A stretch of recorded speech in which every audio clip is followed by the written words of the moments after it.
my friends, welcome back to for today's shave, which is brought to us by Stirling Hipster. I don't know why I picked it, I just did.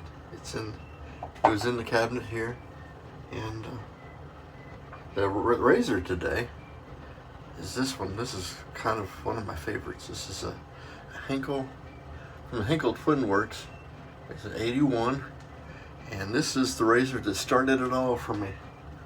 This was my father's razor, and then it was my brother's, and it laid in the desk drawer for years and years and years. I think my brother tried to hone it once, and he didn't really know what he was doing. So I got it.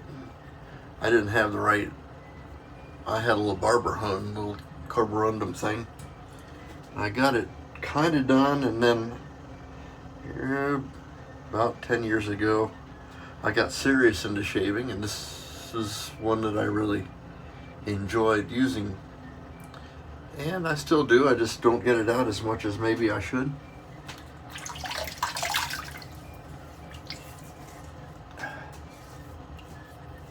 Got to make historical-like stuff to talk about today, but not necessarily big history. It's more just chatting about stuff. How's that sound? This is a brush that came also from my father's era. This was also in the same desk drawer. It's a 19 millimeter, and it is a lather hog 19 millimeter Badger from Strong Set. The Strong Set?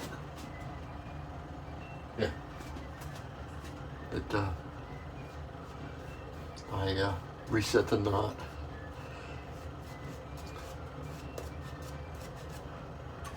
I'm kind of disappointed in this lather. Maybe I don't have enough product in it. I don't know.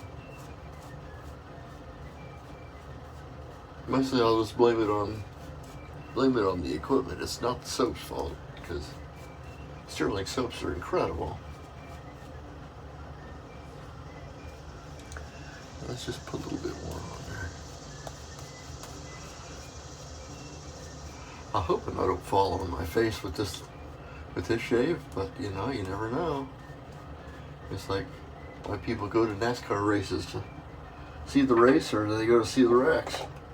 And so for you wreck guys, maybe this would be your wreck week. I'm gonna put a little bit more product on here and see what that does for us.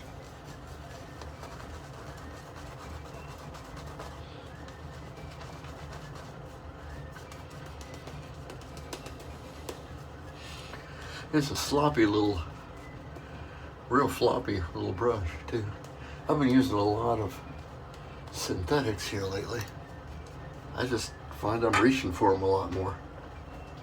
Okay, well, let's try that.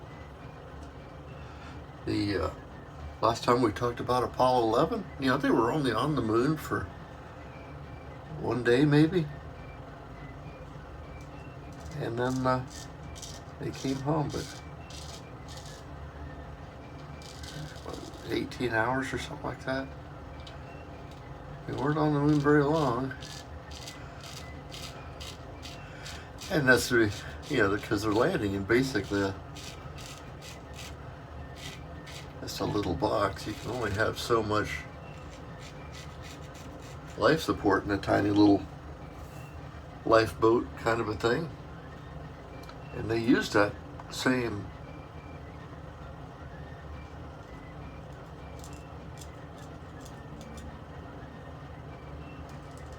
lunar module for several more lunar landings, but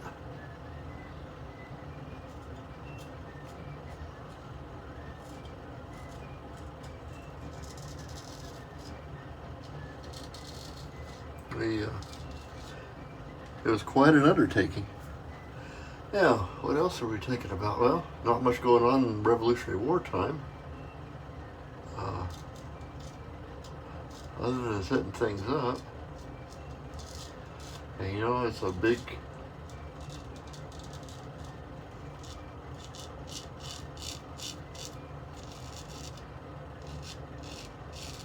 rambling mess that I'm just talking to you guys. Stuff that comes to my mind as I'm working away here. Thinking about the stuff that George was up against. A lot of these guys, when they showed up, they didn't have shoes. Or what makes an army? They didn't know. They knew that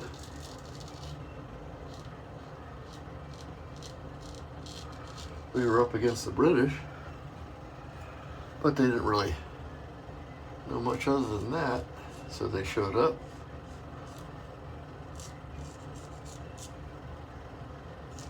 What makes an army is it the tools? Is it the guns? Is it what? The gun? The forts? Or is it the men? If it's the men,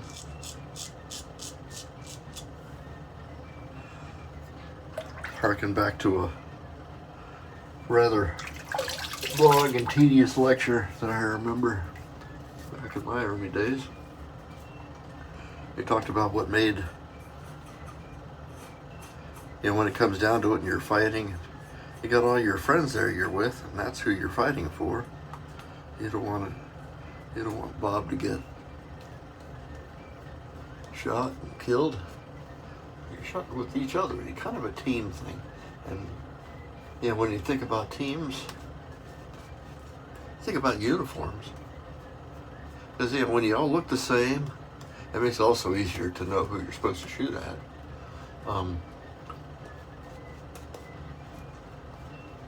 Like when you're Little League football or anything else, you got a little matching shirt, and so this is the A team, this is the B team, or whatever name, Cougars or Lions. Let's just use the rest of this soap. We'll just put it all on here.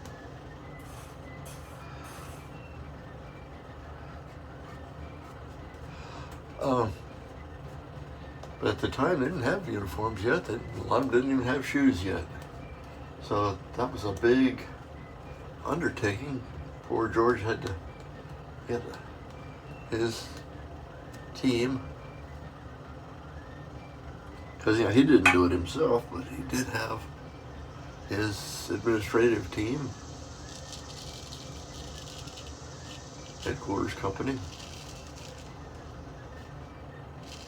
and the Second Continental Congress,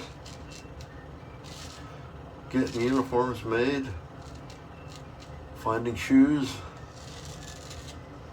which is an ongoing problem, and you'll find that throughout the Revolution. It's just getting enough shoes. A lot of times they took it off of the British soldiers. They'd scab materials off of them after falling. I don't think that was encouraged, but when you're fighting on your feet all day long,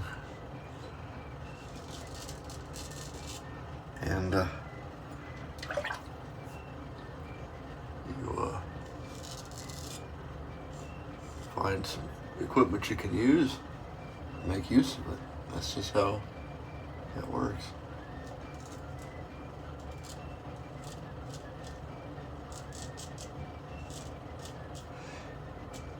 Even if it was just hats. And I think that was the first thing that they got.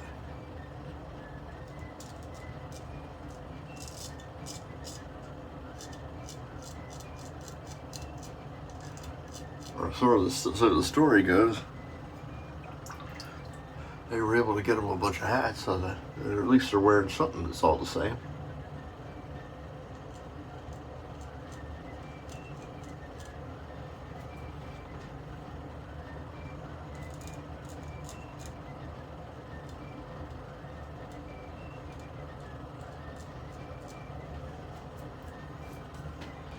Here, look at that. That's in pretty good shape today. So I know this razor is pretty wicked. I shot sharpened this one on a conical and finished on a Japanese little J-net, just with water only. That's its edge. No sting at all. Happy days.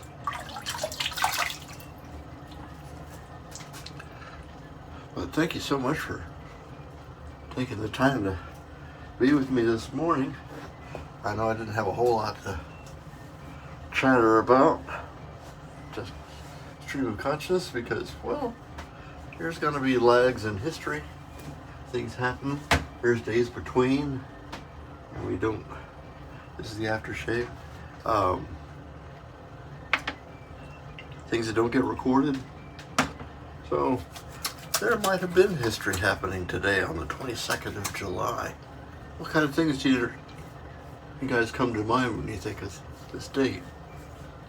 Leave a comment below. It'd be interesting. The fellas, I read all these, and I'm sure all the other guys do too. Never get very many comments, but when I do listen to them. I'm Major Rich. You find me at shavingcotter.com. You might be finding me on my YouTube channel, Safety Cat Studios. Made it this far. Thank you so much for hanging in. Like, subscribe if you're so inclined, and we'll see you next time. Bye-bye.